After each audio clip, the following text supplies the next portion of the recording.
Channel सुबहान्स class में हम आपके लिए लेकर आए यूपी बोर्ड अर्धवार्षिक क्वेश्चन पेपर कक्षा 9वीं। विषय है आपका समाज विज्ञान social science class 9th social science के पेपर का फुल सॉल्यूशन बताएंगे। तो वीडियो को पूरा देखना है। यदि वीडियो पसंद आए तो अपने दोस्तों को भी शेयर कर दीजिएगा। यदि आपने कक्षा 9वीं के बाकी सभी विषयों के फुल सॉल्यूशन नहीं देखे हो तो डिस्क्रिप्शन में लिंक दे देंगे हम, वहाँ से आप डिस्क्रिप्शन में लिंक से देख सकते हैं। तो स्टार्ट करते हैं। पहले दिशा निर्देश हैं, ये पढ़ लीजिए आप। इसके बाद खंड आ, पहला क्वेश्चन दिया गया है हमारा, पूर्वी घाट की सबसे ऊंची चोटी है। का नंबर दिया गया है अनाईमुडी, कंचनजंगा, महेंद्रगिरी, खासी। तो राइट आंसर क्या हो जाएगा महेंद्रगिरी। इसके बाद दूसरा क्वेश्चन है हमारा, इंग्लिश वाले स्टूडेंट इंग्लिश से कर लें। लूनी नदी किस क्षेत्र की सबसे बड़ी नदी है? उत्तरी मैदान, प्रायद्वीपीय पठार, तटीय मैदान, भारतीय मरुस्थल। तो राइट आंसर क्या हो जाएगा प्रायद्वीपीय पठार। इसके बाद नेक्स्ट क्वेश्चन है, क्वेश्चन नंबर तीसरा है, भारतीय संविधान प्रभाव में आया कब आया? ऑप्शन दिए गए 15 अगस्त 1950, 2 अक्टूबर 1950, 26 अगस्त 1950, 26 जनवरी 1950। तो राइट आंसर क्या हो जाएगा 26 जनवरी 1950। दक्षिण अफ्रीका में किन लोगों के साथ भेदभाव किया जाता था? काले लोग, गोरे लोग, अमेरिकन लोग, ब्रिटिश नागरिक। तो राइट आंसर क्या हो जाएगा काले लोग। इसका कड़ा विरोध किसने किया था? नेल्सन मंडेला ने किया था।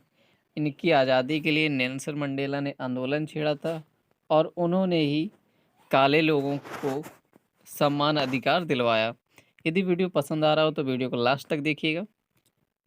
इसके बाद नेक्स्ट क्वेश्चन है, क्वेश्चन नंबर 5 सिंधु नदी की कुल लंबाई कितनी है? 2700 किलोमीटर, 2600 किलोमीटर, 2900 किलोमीटर, 3000 किलोमीटर। तो राइट आंसर क्या हो जाएगा 3000 किलोमीटर। राइट आंसर 3000 किलोमीटर इसलिए है क्योंकि 3000 से ज़्यादा होती है कुछ, लेकिन इस ऑप्शंस में दिया नहीं गया। तो राइट ऑप्शन हम क्या लगा लेंगे 3000 होती है। 3110 किलोमीटर क्या होती है 3100 किलोमीटर है। इसके बाद नेक्स्ट है, अर्थव्यवस्था में जनसंख्या को शामिल किया गया है परिसंपत्ति के रूप में, धन के रूप में, मूल्य के रूप में, सभी रूपों में। तो राइट आंसर क्या हो जाएगा ऑप्शन का हो जाएगा मूल्य के रूप में। क्वेश्चन नंबर नेक्स्ट है, लुई 16वां फ्रांस की गद्दी पर बैठा 1774 ईस्वी में, 1775, 1776, 1777। तो राइट आंसर क्या हो जाएगा कब बैठा था 1774 ईस्वी में। नेक्स्ट है, टाई था क्या था? प्रत्यक्ष कर था, धार्मिक कर था, सैन्य कर था, अप्रत्यक्ष कर था। तो ये क्या था? एक धार्मिक कर था जो ईसाई लोग अपने चर्च पर लिया करते थे। ईसाई लोग क्या करते थे, जो भी उनके अनुयायी होते थे उनसे टाइड लिया करते थे। यह क्या था? धार्मिक कर था चर्च के लिए। इसके बाद नेक्स्ट क्वेश्चन है, हथकरघा उद्योग है तृतीय क्षेत्रक, प्राथमिक क्षेत्रक, द्वितीय क्षेत्रक, कोई नहीं। तो राइट आंसर क्या हो जाएगा ऑप्शन ख प्राथमिक क्षेत्रक है। हथकरघा क्या है? प्राथमिक क्षेत्रक है।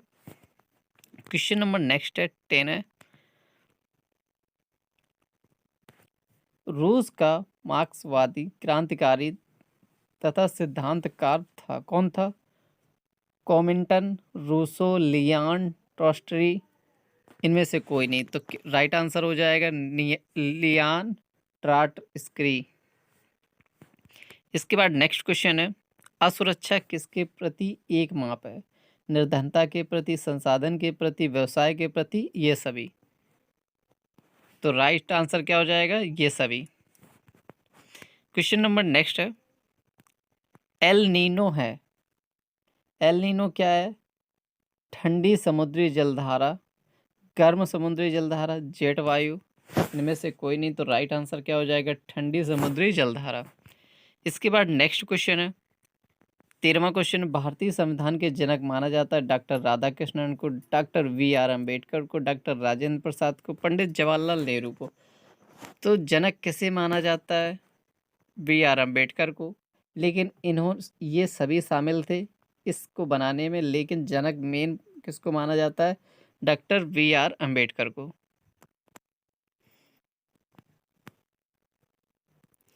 क्वेश्चन नंबर 14 कावित्री द्वारा अपने घर में खाना बनाना, बर्तन कपड़े धोना क्रिया है, आर्थिक क्रिया, गैर आर्थिक क्रिया, आर्थिक श्रम है, ये सभी है। तो क्या है ये? एक गैर आर्थिक क्रिया है। क्वेश्चन नंबर नेक्स्ट है, वोल्सेवोको का नेता था, कौन था? करेंस्की, व्लादिन लेनिन, स्टालिन, गोरबा। तो राइट आंसर क्या हो जाएगा? Vladimir Lenin. इसके बाद नेक्स्ट है, निम्नलिखित में से कौन सी नदी प्रायद्वीपीय भारत की सबसे बड़ी नदी है? नर्मदा, गोदावरी, कृष्णा, महानदी। तो राइट आंसर क्या हो जाएगा? सबसे बड़ी नदी कौन सी है? गोदावरी। इसके बाद नेक्स्ट है, देश में संकट काल की घोषणा कौन करता है? राष्ट्रपति, संसद, प्रधानमंत्री, लोकसभा। तो कौन करता है देश में संकट काल की घोषणा? राष्ट्रपति करते हैं। इसके बाद 18वां क्वेश्चन है, सामाजिक समझौते के आधार पर सरकार की वकालत किसने की?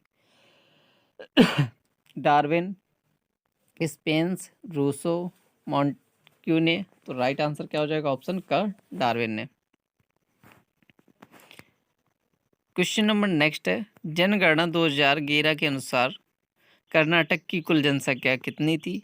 शिक्षित माता पिता ज़्यादा निवेश करते हैं बच्चों की शिक्षा पर, मकान बनाने पर, कार खरीदने पर, किसी पर नहीं। तो शिक्षित माता पिता बच्चों की शिक्षा पर खर्च करते हैं। इसके बाद है खंड बा है, 4 नंबर के प्रश्न है, फ्रांस की क्रांति से पूर्व फ्रांस की आर्थिक दशा का वर्णन कीजिए। पहले क्वेश्चन पढ़ लेते हैं सारे, आप देख लीजिए, इसके बाद सभी क्वेश्चनों के आंसर बता देंगे। वृष्टि छाया प्रदेश किसे कहते हैं? अथवा का क्वेश्चन दिया गया, पर्वतीय वर्षा क्या है? तो हमने बताया वृष्टि छाया प्रदेश किसे कहते हैं। तीसरा क्वेश्चन है हमारा, भारत की एक धर्मनिरपेक्ष राज्य है। तो हमने पहले ही किया, यदि आपको अथवा का आता हो तो आप अथवा कर सकते हैं। इसके बाद चौथा क्वेश्चन है, सदाबहार और पर्णपाती पतझड़ वनों में क्या अंतर होता है? अथवा सर्व शिक्षा अभियान के प्रमुख लक्षण। तो हमने सर्व शिक्षा अभियान के प्रमुख लक्षण बताए हैं। इसके बाद पेपर का लास्ट खंड है, पार्ट सी।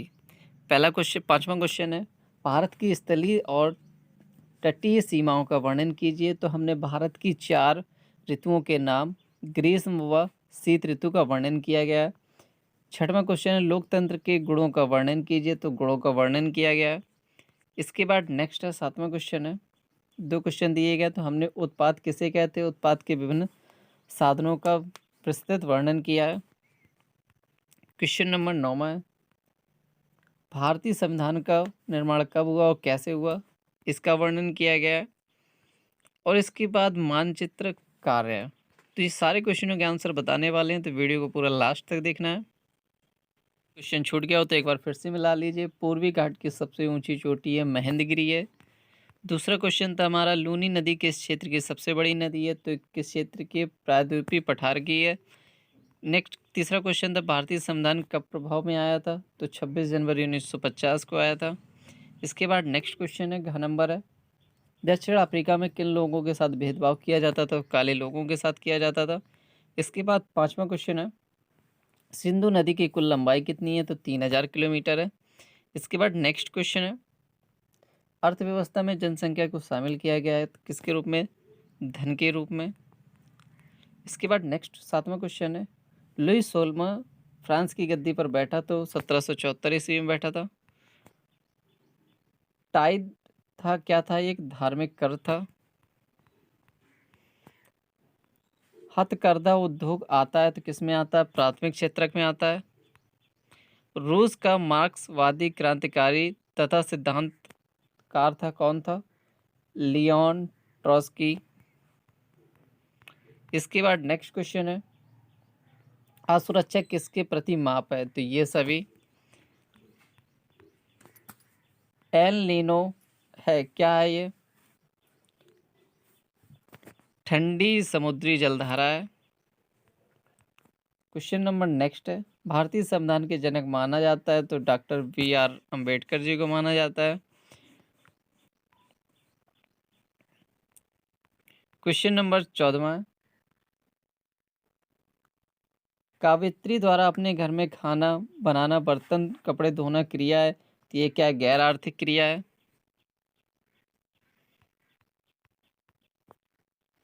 15वां क्वेश्चन है, बोलियो का नेता कौन था? तो हो जाएगा व्लादिमीर लेनिन। 16वां क्वेश्चन है, निम्नलिखित में से कौन सी नदी प्रायद्वीपीय भारत की सबसे बड़ी नदी है? तो गोदावरी नदी है। इसके बाद नेक्स्ट है, देश में संकट काल की घोषणा कौन करता है? तो राष्ट्रपति करते हैं। 18वां, सामाजिक समझौते के आधार पर सरकार की वकालत किसने की? तो डार्विन ने की थी। इसके बाद नेक्स्ट है, जनगणना 2011 के अनुसार कर्नाटक की कुल जनसंख्या कितनी थी? इसके बाद 20वां क्वेश्चन है हमारा, निम्नलिखित शिक्षित माता पिता ज़्यादातर निवेश करते हैं तो बच्चों की शिक्षा पर। इसके बाद है खंडता, लॉन्ग आंसर है, फ्रांस की क्रांति से पूर्व फ्रांस की आर्थिक दशा का वर्णन कीजिए। 18वीं सदी में फ्रांसीसी समाज 3 स्टेट्स में बटा था और केवल तीसरे स्टेट के लोग जनसाधारण ही कर अदा करते थे। वर्गों में विभाजित फ्रांसीसी समाज मध्यकालीन सामंती व्यवस्था का अंग था। प्राचीन राजतंत्र पद का प्रयोग सामान्यतः सन 1789 से पहले के फ्रांसीसी समाज एवं संस्थाओं के लिए होता था। इसके बाद नेक्स्ट क्वेश्चन है हमारा, वृष्टि छाया प्रदेश किसे कहते हैं? पर्वत की जिस ढाल पर हवा टकराती है और वर्षा होती है उसे पवन मुखी ढाल कहते हैं, एवं पर्वत की जिस ढाल के सहारे हवा नीचे उतरती है उसे पवन विमुखी ढाल कहते हैं। इस ढाल पर वर्षा नहीं होती है, अतः इसे वृष्टि छाया प्रदेश कहते हैं। क्वेश्चन नंबर नेक्स्ट है, तीसरा है, एक भारत एक धर्मनिरपेक्ष राज्य स्पष्ट कीजिए। समान धार्मिक स्वतंत्रता के इस विचार को ध्यान में रखते हुए भारतीय राज्य में धर्म और राज्य की शक्ति को एक दूसरे से अलग रखने की रणनीति अपनाई है। धर्म को राज्य से अलग रखने की इसी अवधारणा को धर्मनिरपेक्षता कहा जाता है। क्वेश्चन नंबर नेक्स्ट है, चौथा क्वेश्चन, चौथे का था, सर्व शिक्षा अभियान के प्रमुख लक्षण। सर्व शिक्षा अभियान ग्रामीण क्षेत्रों में शिक्षा के स्तर में सुधार लाने के मूल में बुनियादी सुविधाओं में सुधार करने को महत्वपूर्ण मानता है। विद्यालयों की सुविधा सुधार के अलावा मौजूदा स्कूल सुविधाओं में नज़दीक CRC और BRC का निर्माण किया जाता है। इसके बाद नेक्स्ट है, पार्ट C है हमारा,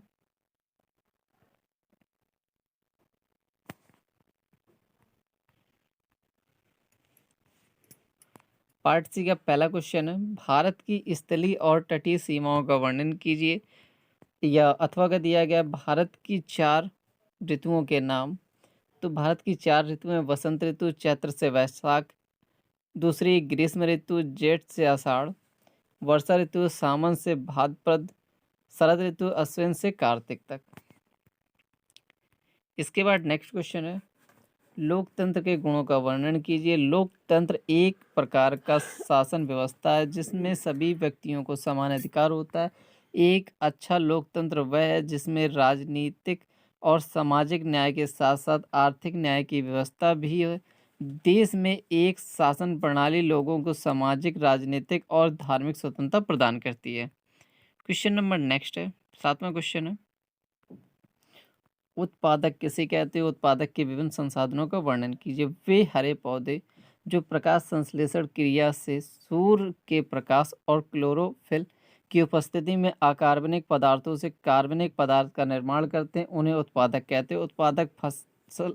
उत्पादक फलन हमें किसी फर्म की आगतों और निर्गतों के तकनीकी संबंध को बताता है। यह हमें बताता है कि दी गई आगतों की मात्राओं की सहायता से निर्गत की अधिकतम मात्रा का उत्पादन कैसे किया जा सकता है। संक्षेप में, निर्गत की मात्रा भूमि, श्रम, पूंजी, उद्यमशीलता और आवश्यकता, कच्चा माल आदि आगतों का फलन है। इसके बाद नेक्स्ट क्वेश्चन है, क्वेश्चन नंबर 8वां है, भारतीय संविधान का निर्माण कब और कैसे हुआ? यह संसदीय प्रणाली की सरकार वाला एक स्वतंत्र प्रभुसत्ता संपन्न समाजवादी लोकतांत्रिक गणराज्य है। यह गणराज्य भारत के संविधान के अनुसार शासित है, जिसमें संविधान 26 नवंबर 1949 को ग्रहण किया गया था तथा 26 जनवरी 1950 को प्रवत किया यानी लागू किया गया था। इसके बाद मानचित्र का कार्य है, तो मानचित्र का आप स्वयं कर लीजिए। यदि आप इस पेपर का फुल पीडीएफ सॉल्यूशन पाना चाहते हो तो आपको गूगल पर जाना है और वहाँ पर सर्च करना है subhansclasses.com। जैसे आप गूगल पर जाएंगे वहाँ पर लिखेंगे सुभांश SUBHANS सुभांश क्लासेस CLASSES.com। तो आप जाइए वहाँ पर लिखिए subhansclasses.com और सर्च करिए, तो वहाँ पर मिलेगी हमारी गूगल वेबसाइट, जहाँ से आप इसका फुल पीडीएफ सॉल्यूशन डाउनलोड कर सकते हैं। तो मिलते हैं नेक्स्ट वीडियो में, तब तक के लिए बाय बाय।